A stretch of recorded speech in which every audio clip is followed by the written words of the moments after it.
안녕하세요. 현재짜리 시작 수동자연구소입니다. 월급으로 1억 모으기 에피소드 세 번째입니다. 작고 소중한 월급 사용 설명서라는 주제로 한번 이야기를 해보려고 합니다. 일단 저도 이직한 곳에서 첫 월급을 받았어요. 저번 달 2월 25일 날 이제 첫 월급을 받았죠. 이제 300만 원 정도라고 가정을 할게요. 왜냐면 제가 지금 하고 있는 프로젝트가 300만 원을 받는 그런 직장인이 과연 1억을 모으는데 얼마나 걸릴까? 혼자 생활을 하면서 1억을 모을 수 있을까? 뭐 이런 것들을 보여드리는 그런 프로젝트를 하고 있으니까요. 첫 월급을 받았으면 이제 어떻게 활용할 것인가를 생각을 해야겠죠. 저는 이미 말씀드렸지만 노동 원가와 노동 비용으로 나눠서 이제 예산을 먼저 짜라, 이런 이야기를 저번 영상에서 했었어요. 그렇게 예산을 세워서 사용을 하고 남은 잉여 현금으로 투자를 하는 그런 상황을 만들어야 되는데, 사실 많은 분들이 월급을 받으면 카드값으로 이제 다 빠져나가는 그런 상황을 겪으실 거예요. 저도 어릴 때는 그랬었고, 이제 돈 관리가 잘 안 되거나 돈이 잘 안 모인다 하시는 분들은 월급을 받는 날에 이렇게 카드값으로 다 빠져나가는 상황을 겪거든요. 그런 상황을 빨리 탈출을 해야지 돈을 모을 수 있다고 저는 생각을 하거든요. 그래서 오늘 영상에서는 그 방법까지 제가 좀 말씀을 드려볼게요. 일단은 이번 달 월급은 다음 달 생활비라는 생각을 꼭 가지셔야 돼요. 그러니까 2월 달에 받은 월급은 하나도 손대지 않고 3월 달에 활용을 해야 된다라는 게 제 기본적인 전략인 거예요. 그러니까 2월 달에 월급을 받았다면 3월 달 생활비로 이런 식으로 나누는 거죠. 노동 원가와 노동 비용으로 이렇게 나눠서 예산을 세우고, 현실적인 목표 소비는 이 정도 금액이 된다. 그리고 현실적인 목표 잉여 현금은 이 정도 돈이 된다. 이렇게 나눠서 생활을 해야 됩니다. 보통 월급날을 카드 결제일로 이렇게 지정을 하시는 분들이 있거든요. 근데 그런 식으로 하면은 저번 달에 사용한 금액과 이번 달 사용한 금액이 이렇게 섞여 버릴 수가 있어요. 그래서 예산을 한 달 단위로 잘 계획을 하고 사용을 하고 절제를 해야 되는데, 그 부분이 안 되고 막 섞이다 보니까 계속 돈은 쪼들리게 되고 잉여 현금은 남아있지 않고, 그런 악순환이 계속 반복이 되는 거거든요.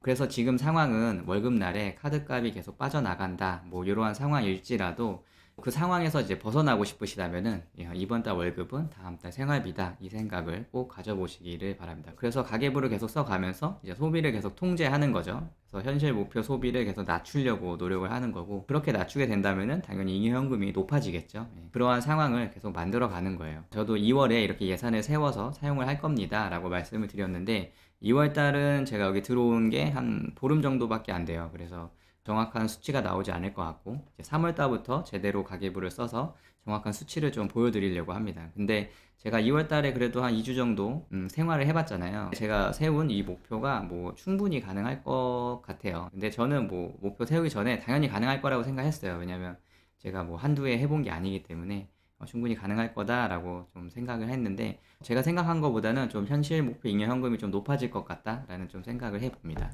오늘 좀 강조해서 말씀드리고 싶은 거는 신용카드 빚을 인식 못하는 사람들이 좀 많은 것 같아요. 그래서 카드 결제를 월급 받는 날로 이렇게 지정을 하는 거죠. 이런 걸 인식 못하는 사람들은. 근데 사실 월급 받는 날로 카드 결제일을 지정하면 안 되고, 전월 1일에서 말일까지 사용한 금액을 결제할 수 있는 그 날로 카드사의 결제일을 정하는 게 맞습니다. 이걸 반드시 하셔야 돼요. 제가 여기 신용 공여일을 한번 갖고 왔는데, 그러니까 이 표는 카드사마다 달라요. 결제일을 10일로 했을 때는 전전월 27일부터 전월 26일까지 사용한 그 금액을 결제한다 라는 이러한 의미고, 결제일을 14일로 했을 때는 전월 1일부터 전월 말일까지로 한다, 뭐 이러한 의미예요.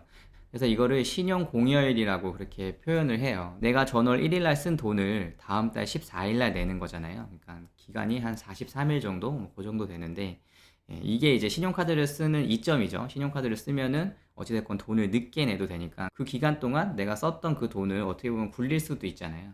그러니까 저는 책에서도 말씀드렸지만 신용카드를 쓰는 게 좋다라고 말씀을 드리거든요.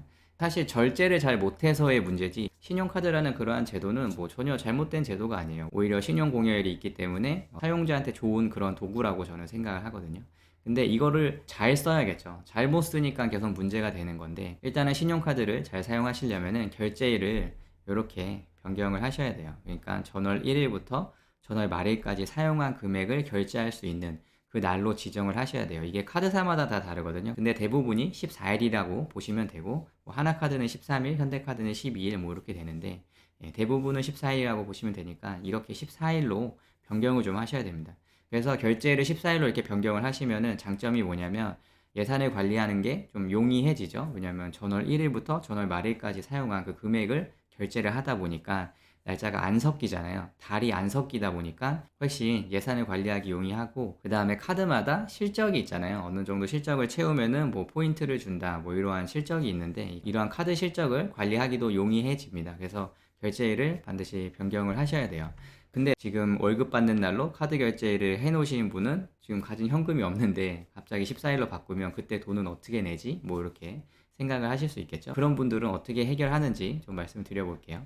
신용카드 빚에서 이제 벗어나는 방법인데, 당장 14일로 변경을 하면 좋겠지만 현금이 이제 여의치 않으면은 그때 대금을 낼 수 없을 수도 있잖아요. 일단 예산을 월급의 50%로 설정을 하는 겁니다. 내가 300만 원 열심히 쓰고 월급날 됐을 때 300만 원이 카드값으로 고스란히 다 나간다 가정을 한다면은 예산을 50%로 설정을 하는 거예요. 그러니까 한 달에 150만 원을 사용하겠다, 뭐 이렇게 예산을 세우는 거죠. 근데 당장 나는 돈이 빠져나가서 다음 달 쓸 돈이 없는데 14일로 바꾸면은 그때는 결제 금액이 부족할 텐데 어떡하지? 뭐 이렇게 생각할 수도 있잖아요. 그런 분들 같은 경우에는 뭐 다음 달부터 시도를 하시면 되죠. 다음 달부터인 4월 1일부터 4월 30일까지 300만 원을 쓰는 게 아니라 나는 150만 원을 쓰겠다, 뭐 이렇게 그때부터 뭐 시작을 하시면 됩니다. 아니면은 아직 3월 초니까 뭐 3월 달에 그 정도 금액을 쓰겠다라고 이렇게 노력을 하시면 되겠죠. 그 다음에 카드 결제를 14일로 변경을 하는 거예요. 아까 얘기했듯이 1일부터 말일까지 사용하는 그 금액을 결제할 수 있는 날, 그 날짜로 변경을 하는 거죠.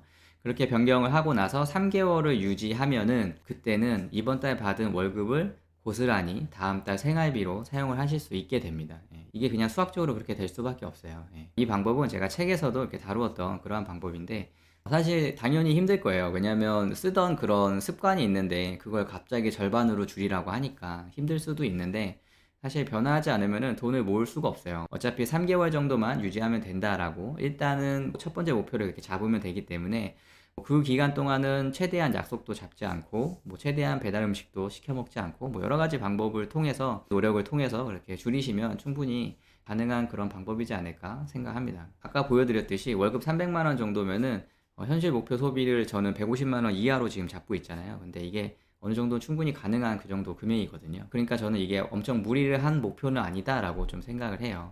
그러니까 예산을 절반으로 설정을 해서 그렇게 3개월을 한번 유지를 해 보시길 바랍니다. 이게 엄청 힘들 수도 있는데 사실 방만했던 경영의 대가라고 생각을 하시면 좀 참을 수 있지 않을까 싶어요. 예. 그동안 방만하게 내가 경영을 했구나, 돈을 모으려면은 이렇게 하면 안 되는구나 라는 걸 좀 깨달으시고 이렇게 해보시면은 월급이 카드값으로 다 빠져나가는 그런 상황을 겪지 않게 되실 겁니다. 그래서 온전히 갖고서 다음 달 예산을 세울 수 있는 그러한 상황으로 만드실 수 있을 거예요. 재테크라고 하면은 막 투자하는 방법을 열심히 막 찾아서 보시는 분들이 많을 텐데, 사실 저는 개인적으로 그런 부분이 크게 중요하지는 않다고 생각을 해요. 사실 내가 처한 상황이 돈을 모을 수 있는 그런 환경으로, 그런 시스템으로 제대로 만들어 놓는 게 먼저지, 지금 상황에서 그런 시스템이 제대로 갖춰지지도 않았는데 작은 돈으로 어떻게든 뭐 굴려가지고 큰 돈을 만들려고 한다는 거는 저는 욕심이라고 생각하고, 그게 오히려 무리가 되는 그런 목표라고 생각을 합니다. 그러니까 제가 계속 강조하고 제가 책에서도 강조하는 거는 제대로 된 시스템을 만들어야 돼요. 그 상황에서 제대로 된 시스템을 만들면은 내가 조금만 노력하면은 쉽게 돈을 금방 모을 수 있습니다. 예. 제가 일부러 이 영상 만들면서 댓글을 안 보거든요. 1억이 그렇게 쉽냐? 뭐 300만 원 1억을 어떻게 만드냐? 사실 그렇게 생각하시는 분들이 있을 수도 있는데, 나중에 결과를 보시면은 제가 맞았다는 거를 알게 되실 겁니다. 제가 하는 대로 이렇게 하면은 1억을 못 모을 수가 없습니다. 다 해봤기 때문에 제가 경험을 해본 것들이고, 제가 할 수 있으면은 뭐 다른 분들도 충분히 할 수 있는 그러한 일들이기 때문에 얼마든지 가능할 거라고 생각하고, 나중에 기회가 있을 때 이제 댓글들 쭉 보면서 거기에 대해서 좀 답변도 드리고 뭐 그러한 시간을 한번 가져보려고 합니다. 오늘은 에피소드 세 번째로 작고 소중한 월급을 받았다. 이제 저도 이직한 곳에서 첫 월급을 받았고 3월부터 제가 예산을 세운 대로 그렇게 생활해 갈 예정이다. 이러한 말씀을 드려봅니다. 현실적으로 세웠던 목표 잉여 현금을 달성할 수 있게 저도 노력을 해보려고 합니다. 오늘 영상은 여기까지 할게요. 영상 도움이 되셨다면 좋아요, 구독하기, 알림 설정 부탁드리겠습니다. 감사합니다.